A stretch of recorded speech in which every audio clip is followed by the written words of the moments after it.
بسم الله الرحمن الرحيم. الرحمن، الله، الرحمن اسم من أسمائه، ومن أسمائه الرحيم، ومن أسمائه أرحم الراحمين. فالرحمن هو من الرحمة. وما هي الرحمة؟ الرحمة هي إسدال النعم وإن كان المنعم عليه لا يستحق أكثرها. ولذلك هناك لما يقول بسم الله الرحمن، بسم الله تبتدئ عمل، أي عمل قول بسم الله الرحمن. ليه؟ لأنك أنت يمكن عاصي وتستحي أن تقبل على العمل باسم، يقول لك لا بقى أنا رحمن، أقبل برضه قول بسم الله، ما تزعلش، قول بسم الله الرحمن. والرحمن مبالغة في الراحم، وما دام مبالغة في ايه؟ يبالغ في ايه؟ المبالغة تأتي على معنى ايه؟ مبالغة في ذات الصفة، رحمة واسعة كاملة، ولا رحمة متعددة بتعدد المرحومين؟ يعني ما فيش رحمة تغني عن ايه؟ عن رحمة. بس الناس قسمين، مؤمن وكافر. أم قال لك هو رحمن الدنيا. الله. الكافر برضه ما ظنش عليه بالمؤمن. إن أحسن سببا يأخذ. من كان يريد حرث الآخرة نزل له في حرثه، ومن كان يريد حرث الدنيا نؤتيه منها وما له في الآخرة من نصيب. يبقى إذا العصاة والكفار والآخر دول في إيه؟ وجودهم في الدنيا بحضانة كلمة الرحمن. والرحيم قال له لا، دي في الرحيم ده في الآخرة بقى، التاني يطلع بقى. يبقى رحمن الدنيا ورحيم الآخرة. يبقى رحمن اتسع للمؤمن والكافر، إنما كلمة الرحيم أبعد الكافر ودخل الإيه؟ ودخل الإيه؟ المؤمن. الرحمن علم القرآن. علم القرآن إيه؟ ونزله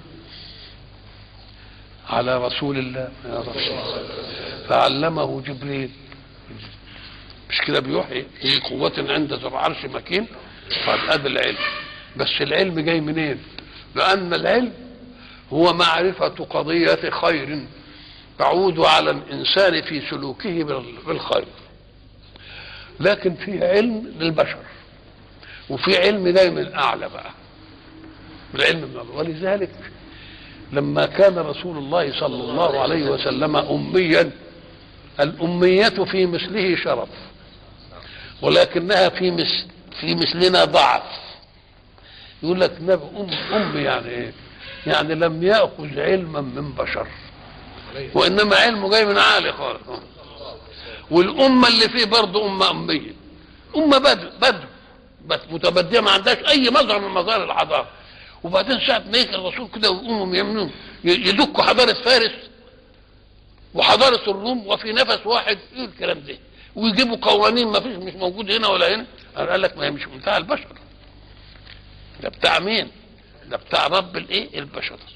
فالرحمن علم القرآن. العجيب أن الحق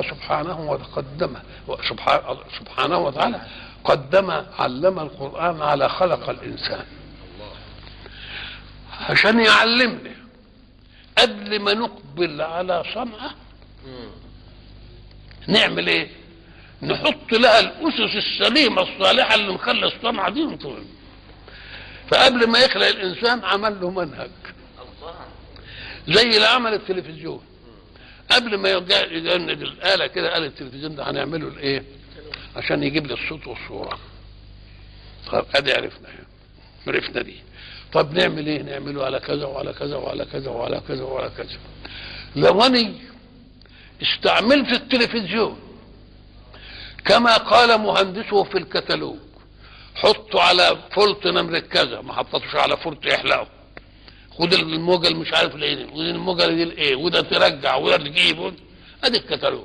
لو انني استعملت التلفزيون وفق الكتالوج اللي عمله صانعه، التلفزيون يؤدي مهمته ولا ما يؤديش؟ أيأتي فيه عطب؟ أملك أبدا. امال يجي العطب امتى؟ اذا خالفت شيئا من منهج صانعه.